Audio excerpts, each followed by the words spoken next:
Grignon, called Monsieur de Montfort, and Marie-Louise Trichet, are descendants of great apostles.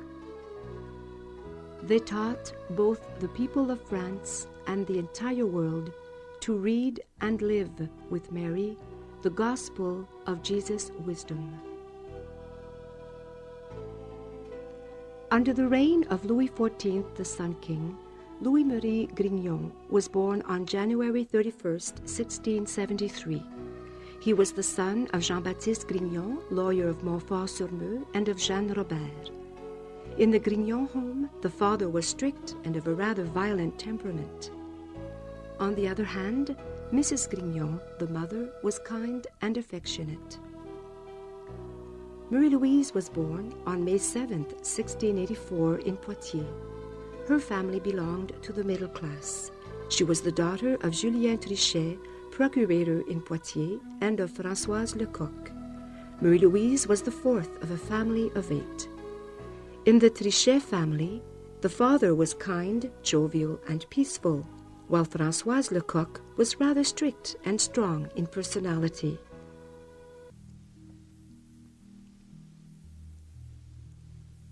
While still very young, Louis-Marie became the apostle of his brothers and sisters. Louise, his favorite sister, listened to him in admiration. "If you love our gracious God, you will be beautiful, and others will love you." Elizabeth, the sole sister of Marie-Louise, accompanied her to daily morning mass. Often Marie-Louise visited the church of Notre-Dame-la-Grande.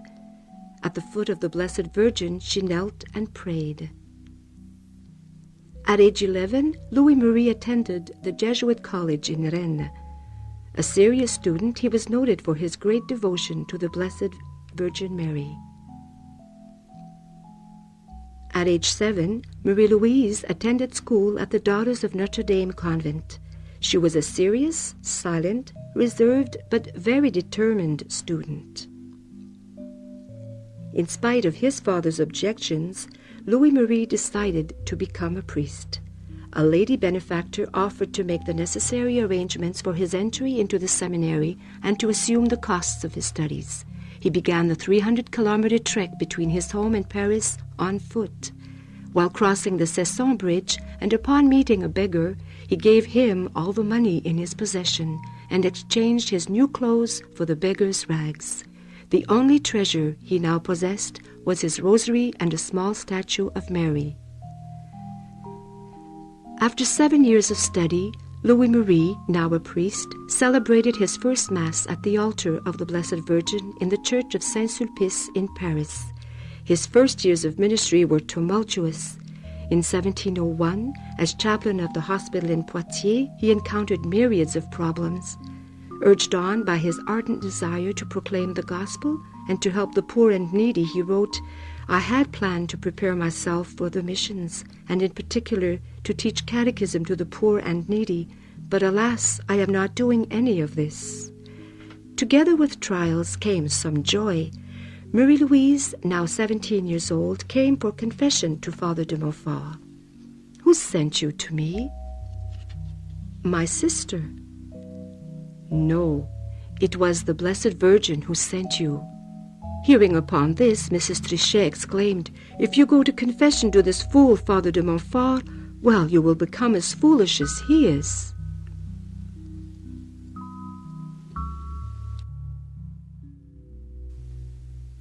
At the hospital in Poitiers, Louis-Marie chose about 20 handicapped young women. He organized them into a group he called Wisdom. In the center of the room, he raised a cross, the cross of Poitiers. He named a blind woman as superior of this community, which now served God and the poor. The youthful Marie-Louise was a member of this community.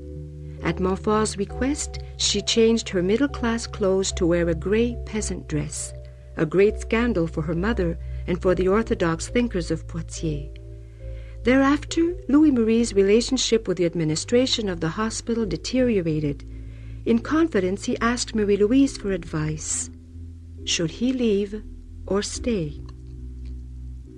Woman of discernment, she wisely counseled that he leave the hospital. "You are right, my daughter." And immediately he submitted his resignation and left the hospital.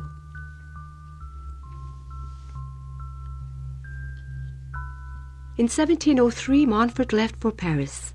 An unsanitary space under a staircase on Pot-de-Fer Street became his dwelling place. Marie-Louise now lived alone with the poor in Poitiers. She would wait 10 years for her dream to materialize, to become a religious, a daughter of wisdom. From the Salpêtrière in Paris, Montfort wrote to Marie-Louise, "I am at the General Hospital with 5,000 poor people to help them live for God and to die to myself. My good master led me here in spite of myself. He has his plans which I love without understanding them." One day, Louis-Marie made a short visit to Poitiers. In an intimate conversation with Marie-Louise, he shared with her his burning desire to obtain wisdom. "Will I obtain wisdom? My father, will I become a religious?" "Yes, my daughter." "Then, my father, you will obtain wisdom." Out of these two solitudes was born, for Montfort, the written legacy of his charism, the love of eternal wisdom, and for Marie-Louise, the realization of her dream. She indeed became a religious in giving birth to the congregation of the Daughters of Wisdom. No cross, what a cross! Louis-Marie loved to repeat this dictum to Marie-Louise. He suffered much from the closing of doors to him in several dioceses. His preaching was disturbing to others. At the closing of a successful mission in Pontchâteau, he planned to erect a Calvary which would dominate the region.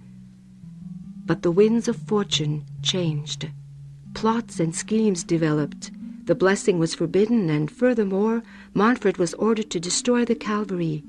"You are a very strong and courageous man. You are not upset about destroying your Calvary?" "I am neither upset nor angry. The Lord permitted that it be built. He now permits that it be destroyed. Blessed be his holy name." This is a saint's response.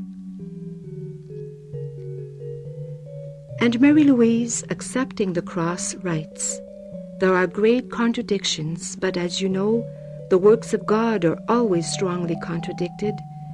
At the end of her life, broken by the false accusations of her sisters, she peacefully said, "These people are right," and she remained silent. For Montfort and Marie-Louise, the cross was always the loving presence of wisdom, a mystery of the logic and dynamism of love.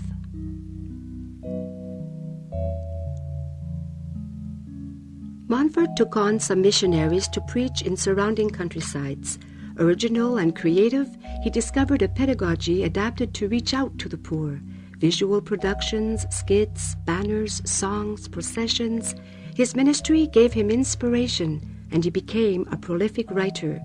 Even today, his writings remain the patrimony of the Montfortian family and the Universal Church. During his missions, he confided the teaching of catechism to the brothers.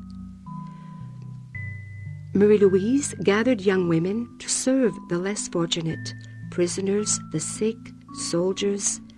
She became involved in the administration of hospitals and hospices, audacious involvements for a woman of that century. Marie-Louise and her daughters worked in small schools, saw to the formation of young sisters, and built a solid foundation for the budding community of wisdom. New apostolic insertions multiplied rapidly. For Louis-Marie and Marie-Louise, their missions reveal their intense search for Jesus' wisdom. Their examples led people to say, "There goes the kind Monsieur de Montfort and the kind Mother Jesus."